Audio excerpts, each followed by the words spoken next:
Hello, everybody. Welcome back to Wildcat Dash here on Dash Sports TV. My name, of course, is Jacob Mennuti. I'm joined once again with my co-host, Ryan Wall. Ryan, how are we doing this evening? I'm doing great. I'm just crossing my fingers that we finally see our Wildcats play this weekend. Yeah, it was certainly an eventful weekend for us last week, but hopefully we'll be able to actually see some Arizona football this weekend. It's week 2 for almost everyone in the Pac-12, but not for us. Arizona is beginning its season against USC on Saturday after last week's game against Utah was canceled after a handful of positive tests were found within Utah's football program. And it was a pretty crazy situation. Like, Arizona found out about the cancellation on Friday. I think Kevin Sumlin said that they were 9 minutes away from their special teams meeting, so they're ready to eat lunch and hop on a plane and head to Salt Lake City. And we had woken up that morning and sent out our daily Wildcat sports newsletter, our very first sports newsletter. It was super exciting. We sent it out that morning, Friday morning, and then a few hours later it got canceled, and all that football content was had gone to waste. But I guess we can get into it now. I mean, it doesn't really sound like this game is gonna get rescheduled. I mean, there's just no room for it with the way that they set up the schedule. Unless that they play in that 7th week instead of that cross division game. But what do you think about this? I mean, how does this first game being canceled affect Arizona? It just gets back to what we talked about with the incompetence of Larry Scott from the beginning. Doing this schedule and making it only in 6 to 7 weeks, counting the last week, and not spacing out the games. We knew this was going to happen. It's happened in all conferences. The SEC this week has, I think, canceled 3 or 4 games now. But the difference is in the SEC, they have weeks that they could make some games up possibly. So it's better. And with the Pac-12, unless, like, if this happens to, like, ASU or, well, maybe not them now, but USC and Oregon, like, how can they make a run for the playoffs if we only have 7 games and 1, 2 could get canceled? And also for Arizona, like I saw that to make a bowl game in the Pac-12, you need to be 500. I saw that, and it just makes it so much harder. I mean, this team didn't have those expectations, but only having 6 games left now, like, that's just fairly impossible almost. Yeah, there's just so much to this one game being canceled. Like, there were talks that Arizona probably should have played Washington last weekend, because they also had their game canceled for the same reason as Arizona, so 2 healthy rosters. Why didn't they just play each other? But I don't know if I know I said on Dash last week that I think, playing each other twice would have been an option, but I don't know. After kind of thinking it over a little bit more, I don't really think that would have worked out. I mean, having to play a completely new team, in 1 or 2 days' notice. And Kevin Sumlin even said that. He said that there wasn't even a possibility that there was, he said there was no way that you could turn around that fast and play a completely new team. And honestly, I agree with him, but it's just so unfortunate because, like, one game could be the difference in not making a bowl game. Like you said, like, there's just no way they're going to be able to reschedule that game. So, like, that kind of brings up the question, like, should Arizona have gotten a win for this game and a Utah forfeit? Like, I saw that being an option being thrown around. I mean, what do you think about that? Could Arizona have gotten a free win for this? Because, they did everything right. This was all, I don't want to say it's all Utah's fault, but I mean, Arizona followed all the protocols, they did everything right, and they still couldn't play their game. So, I mean, a lot of people are saying, why not just give them the free win? What do you think about that one? I disagree with that because, to me, in sports, you got to earn the win. And we don't know. Utah could have followed all the policies and protocols, but something unfortunate could have just happened. That could happen to Arizona. That could happen to anybody, even if you follow all the rules. So I don't think anybody should be handed a win, especially this team, because we know for this team, for them to get a win, that's going to be a big deal because we don't know how many of them we're going to see this year. So yeah, I don't believe in just handing anybody anything. Yeah, I don't know. I don't think they should get a win either. I mean, because they didn't really earn it. But I mean, I think the biggest thing for me is that all of the Pac-12 teams agreed before the season started that if there was an outbreak, that the game would be canceled completely. Like, everybody agreed on that. So I don't think Arizona, can test that decision. And and ask for a forfeit just because those rules were already agreed upon before. But you really do got to feel for the Arizona players and, the ones who handled this the right way and they followed all the protocols. And it's just a shame that this game essentially is just thrown away. Like, I mean, it just seems like there's no sort of backup plan in place. And, like you were just complaining about the Pac-12, and I totally agree. Like, we should have seen this coming like weeks ago. Like, I remember weeks leading up to this game that had, their cases rising and that there was a chance that Arizona might have had to play that game in Tucson because it was getting so bad. So, like, the fact that there was just no sort of backup plan for not only any of the games, but this game in particular, because this game should have been seen from a mile away. Like, we were talking about it weeks ago. He's, oh, geez, those cases are still rising. Is Arizona going to be able to play their game? Like, maybe we should play this game in Tucson.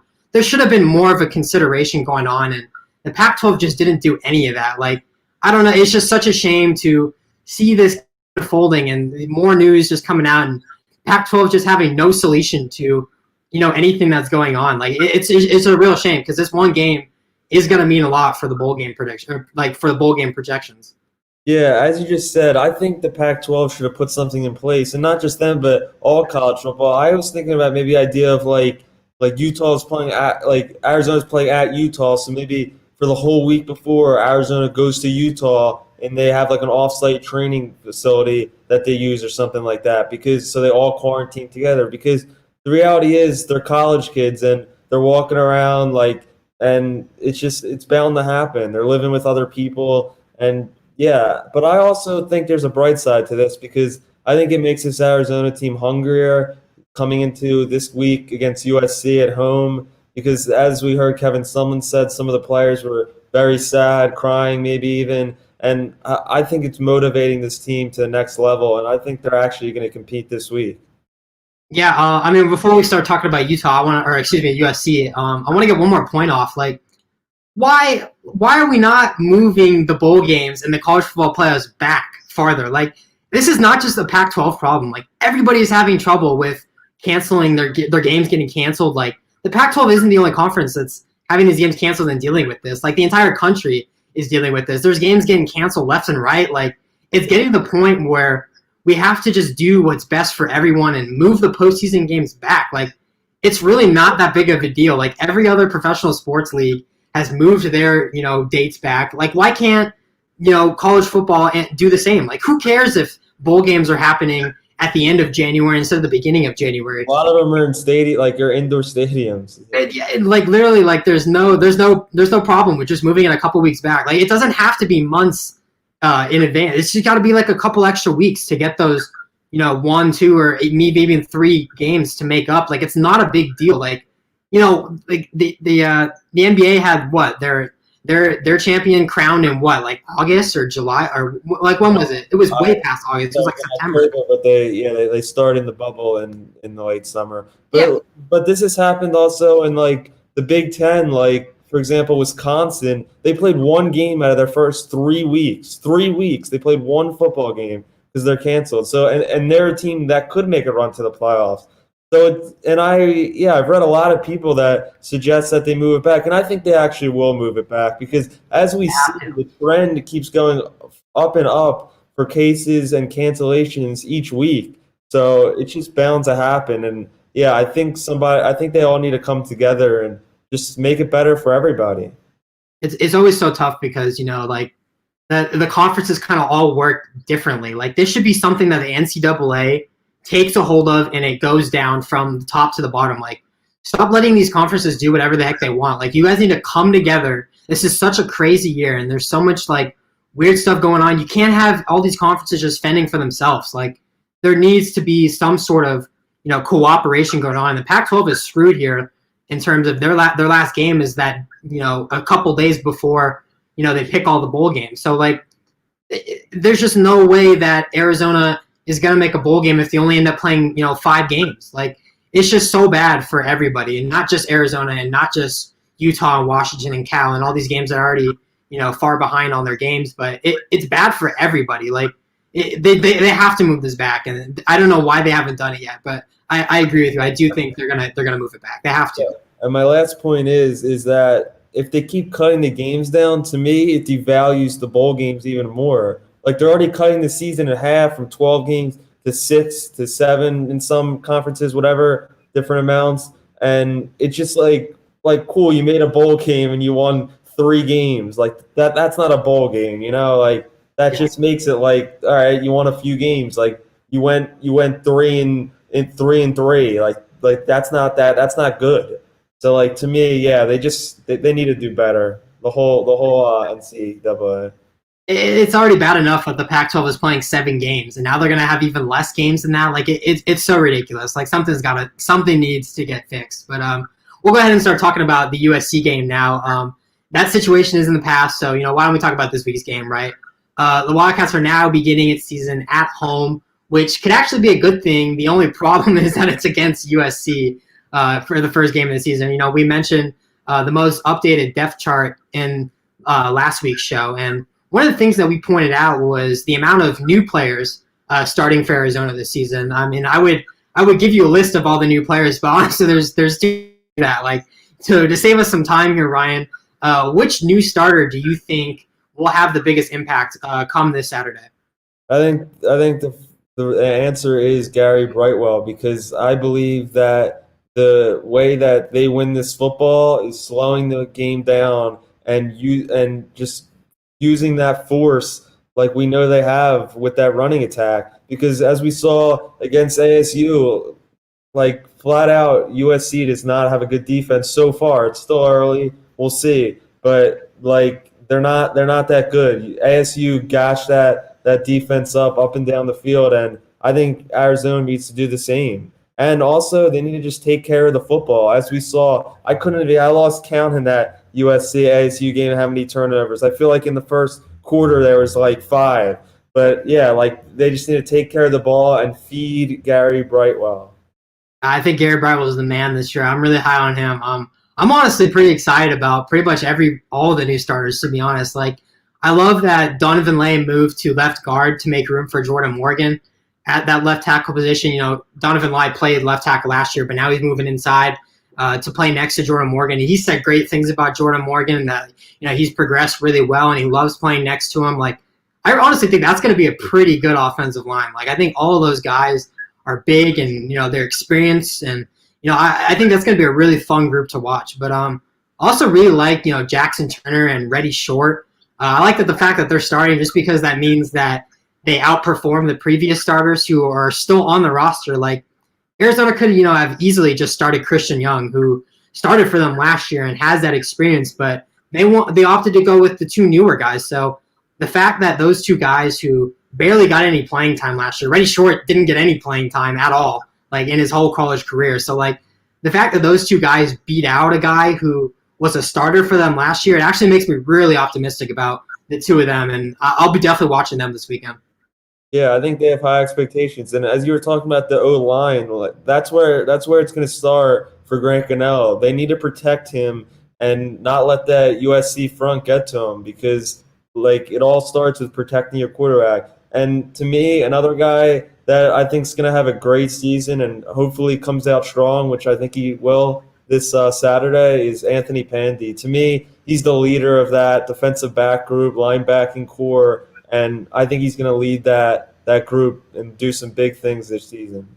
Yeah, we've heard Anthony Pandy's name talked a bunch. He's going to be that guy leading not only the linebacker group, but a big part of that defense as well. He's going to be right next to DJ Mourning, who is a freshman coming in, who we've heard good things about him as well. So I think Anthony Pandy is going to be a really good mentor for him, and they named him the captain. So I think everybody's on board with Anthony Pandy being the guy for them. I also really like Keon Bars. I know he was kind of a rotational guy last year, but he's listed as the starting defensive end for Arizona. And, we were able to talk to him this most recent media availability this past weekend. He seems like the right man for the job. Like, he just seems confident. And Kevin Sutherland even said that, he is a Sunday caliber player, which means that, he could see Keon Bars playing in the NFL one day. Like, they're really high on him. And so that makes me really confident. Like, I think he's going to be a big impact dude on Saturday. And, playing next to Aaron Blackwell and Roy Lopez, 2 other new guys who we all expect to be really good players. I think that's going to be a really good defensive line too. All the starters last year are now backups now. Trayvon Mason Nahi Salonga. Those guys they're rotational players now, and so it really tells me how good all three of them are. Just to come in and just jump everybody in the depth chart. And I think ASU kind of dominated that game in the trenches last week against USC. They did a really good job, defending the run, which makes me pretty optimistic about Arizona's defensive line. If they can do the same thing, because they've got the guys to do it. So I'll be watching Keon Barnes, and I'll be watching that entire defensive line. I think that's a good little group there. Yeah, and the other guy that obviously is Grant Cannell. I've been waiting since the moment that Khalil Tate graduated and left. I just been excited from the flashes last season just to see what he could be able to do, like as the full-time starter. And it's a great opportunity this Saturday at home against USC. And I want him. I just think he has a lot to prove, and just to prove the doubters wrong, because I think he's better than USC's quarterback Slovis. I think he's one of the top three to me in the conference. I just have high expectations. I view him as like a Josh Allen type. I think he has a big arm, and I think they need to establish that early and throw some deep balls to my guy Booby Curry. Don't say that too loudly. Our boys at Trojan Dash are going to hear you say that Grant Cannell is better than Kean Slovis. They're going to go after us. But I think Grant Cannell. Go ahead. Don't worry about that. I'm going to tell him tomorrow. Oh yeah, that's right. We'll get into that later. But I don't know. I think Grant Cannell is legit. Like, I think he's a top 5 quarterback in this conference. Like, I don't think anybody. I agree. Like, I think it's now that he has the keys to the Porsche of this offense. Like, he's going to be the guy. Like, there's no more, starting the first drive and then having Khalil Tate come in the second drive and then he's coming out for the third drive. Like, it was so ridiculous watching that last year. And it's so hard to get him going. Like, now that he's the guy and Noel Mazzoni, has built this offensive scheme around him, and he's got, that chemistry with Booby Curry, and he's got the chemistry with the guys around him. I think he's legit. I think this is a really good offense, and I'm pretty high on Grant Cannell as well. I mean, I am going to be really excited to watch him. Just every single drive, I'm not questioning, is it going to be Tate or is it going to be Cannell? It's going to be Cannell every single drive. Like, I'm just so excited to see that, and I think he's going to do really well this weekend as well. Yeah, I have high hopes for him, and that whole offense. They have a great offense, and I think they need to capitalize on a struggling USC defense. I mean, they just also, like I said, they can't fumble the ball. Like, teams that turn the ball over a lot are teams that lose, and it finally caught up to ASU is they just couldn't keep the ball in their hands. USC couldn't keep the ball in their hands either. That was a pretty sloppy game. They couldn't either, and I don't know. I just think USC's overrated. I think they've been overrated for years, and I just think that offense was good, but it's like Slovis isn't that good. Like the first 3 quarters, it was just totally sloppy football, and like the last few drives he was good. So yeah, I guess that's the big time football that matters. But I don't know. I think if this Arizona football plays decent and shows some good things, I think that we have a good shot of winning. Arizona's a good shot of winning. Why don't we get into our final topic today now? We were just talking about that Arizona and USC game. So we're going to go, game by game and give our predictions of all the Pac-12 games this weekend and evaluate the spreads for each game now. And I did terrible last week. I think I went 1-3 with my picks. There was a lot of unexpected things that happened last week. Colorado dominated. We'll get into it, but I mean, we'll start with Arizona versus USC. You kind of just talked about it a little bit there. That game is scheduled on Saturday at 1:30 p.m. Mountain Standard Time. I think the quick prediction. Why don't you just give me a quick prediction for this one? The USC is a 14.5 point favorite over the Wildcats. I mean, 14.5 is a lot. I mean, should people be betting against the spread here? What do you think? Yeah, I think the easy pick to me is Arizona plus 14. I think they're both going to score a lot of points. I think it's going to be over a 60-point total game, and I think in the end USC will win, but I don't think much more than 10 points. Yeah, I could definitely see this one being a shootout, but for me, I just don't think USC, and I go like Blaine, I don't think USC looked very good last week against ASU. We were just talking about it. Like, last week's game proved that this team is beatable, but I just think that USC has too many weapons on offense. Like, they're gonna, there's a good chance that they're gonna have a field day against Arizona's defense. Like, who we all expect to be a little bit shaky to start out. Like, I don't know. Like, I like Arizona's offense, and I'm confident that Arizona will be able to, I say I'm not confident that they're going to be able to keep pace with USC's offense. And I just think like 2 touchdowns is just a lot. I actually like. yeah, it is. Well, the closer it gets, like I don't know. I think they could win outright.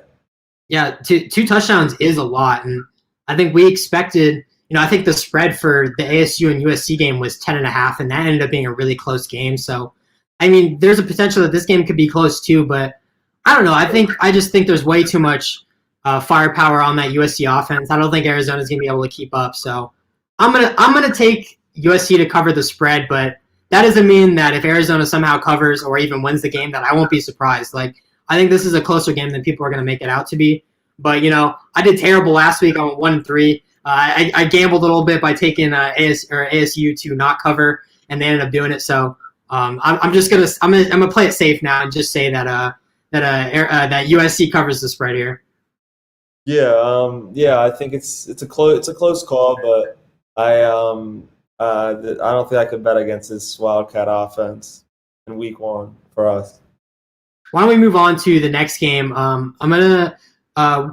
What's our next game? Colorado and UCLA, right? I honestly think this is. I'll let you go. I'll let you go first. But what do you think about this game? The spread is 7.5 point in favor. You said Colorado, Utah, USC. Oh, I'm all over the place. I'm so sorry. Yeah. I don't know. I went back and forth on this one. I mean, UCLA got beat by almost a touchdown at Colorado last week. They looked all right, but I think they still have a lot of growing to do. And I think Utah -3 is great value. I think their defense will be pretty good again, and I think that's the right pick this week.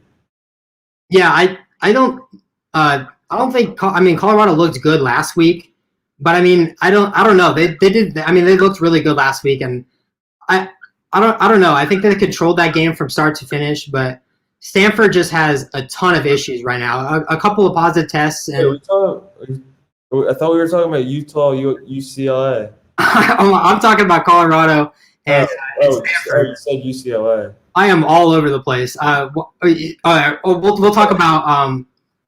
Just talk about Utah, because I just gave my pick. Go Utah. I'm so sorry. Oh, you're good. Who do you got? Utah, UCLA.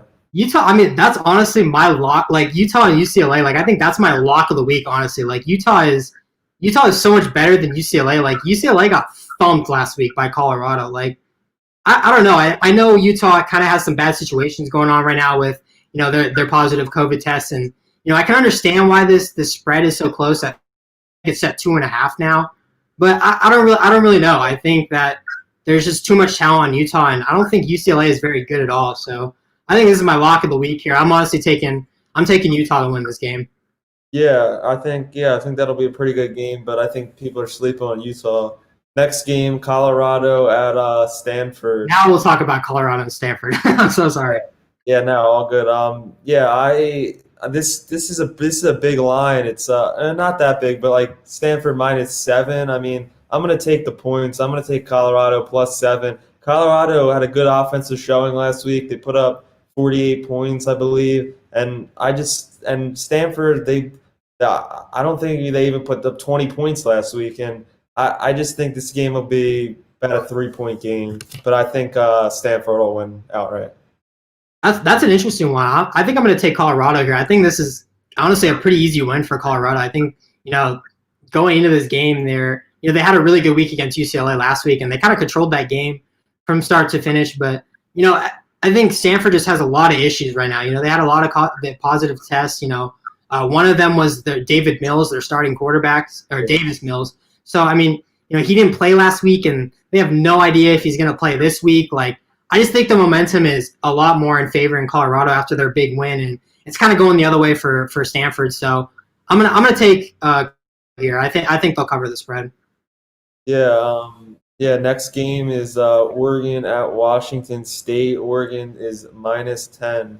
I think Oregon will win this pretty much ease. I mean, like, I don't know. Oregon, they got a new quarterback, but he looked decent last week. They have a good run game, and I think I like Oregon -10. Yeah, I don't think Washington State is really that good. Like Jaden Delora played really good last week. Like, don't get me wrong, but they still don't have Max Borgi back. I don't know when he's supposed to come back, but they're not going to have him this weekend. And I just think Oregon is the better team as well. Like Tyler Shucks looked really good last week in his first start. I know this is a road game for Oregon, but Oregon is just far better, far off the better team, and I think they'll cover the spread here as well. That line, like whenever to me when it's like 10 or more, I mean that is a little much, just because you don't know what could happen in the Pac-12 like we saw last week. But I'm pretty confident in Oregon this week. Next game, looking at Cal at ASU. ASU is -4. I'm pretty confident in ASU -4. I think they were very good last week, and up the whole game I thought they were going to win that game. As much as I hate ASU, ASU, that team is a fun team, fun offense. I mean, I don't think I think Jaden Daniels a little overrated. I don't think he's a great thrower. I mean, he's a good runner, but I mean ASU -4 is a lock at home. Yeah, I think under normal circumstances, I think Cal has a better chance in this game, but Cal is good. Like I just don't think the momentum is on their side right now either. Like, they had a couple of cases in their team, that game might actually even get canceled. Like there's been talks about that. So we don't even know if this game is going to happen. So there's just a lot going on, but it does pain me to say this, but I think, unfortunately, I think ASU covers here. I mean, they looked, all right last week, and Cal is just kind of they got too many question marks going on right now. And I think this was a normal year. And Cal, was they didn't have any tests, and everything was a perfect world. I think Cal would compete a little bit better in this game, but I don't know. I'm going to take ASU on the spread here as well. Yeah, ASU is just such a well-coached team. It's crazy. I mean, they got Marvin Lewis. They got it's great. They have a pretty good defense, improving, and I think they won't have much trouble there. Yeah. We'll move on to the last game now.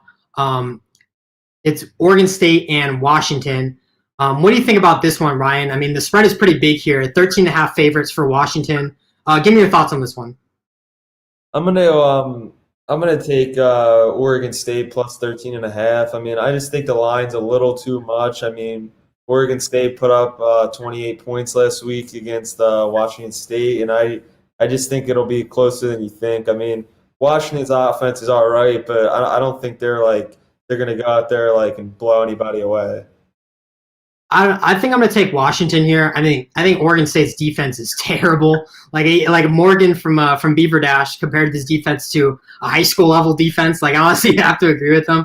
Like, Oregon State's defense is really bad. They gave up a lot of points last week. They gave up a ton of points to Washington State, who isn't honestly that very, very good either. So I don't know. I think 13.5 is a lot. And this is Washington's first game, so who knows how good they're actually gonna perform in their first game. But I'm gonna say that they cover here. At 13.5 is a lot, but I think this is a really bad defense. I think Washington will put up some points. Yeah, I was just a little questionable because new quarterback and offense, and they always have a pretty good defense, but it's just their first game. We don't know where their program's at right now after missing that first week. Yeah, well, we are unfortunately out of time here, so that's where we're going to end things. Thank you, everybody, for tuning in and watching. Reminder that we have a new show schedule. We are live here every Thursday at 5 p.m. Pacific Standard Time. That's 6 p.m. Mountain Standard Time for you Arizona folks. And as we kind of alluded to earlier, Ryan will be hosting Wildcat Dash tomorrow with Nathan Ackerman from Trojan Dash tomorrow at 4 p.m. Pacific Time, 5 p.m. Mountain Standard Time. Make sure you tune in tomorrow for that, where they're going to preview USC's games. We also write columns now as part of our collaboration with Sports Pac-12. You can check them out over at sportspactwelve.com, where Ryan Wall writes columns for them every single week. You can also check us out on our website over at www.dashsports.tv. We're also posting on Spotify as well, so you can watch all of our shows on our website, and you can also listen to if you think our faces are too ugly, you can listen to us on Spotify as well. You can also follow us on Facebook, Twitter, Instagram, and TikTok. Thank everybody for tuning in, and hopefully we'll see you guys tomorrow on Wildcat Dash. And if not, we'll see you next week.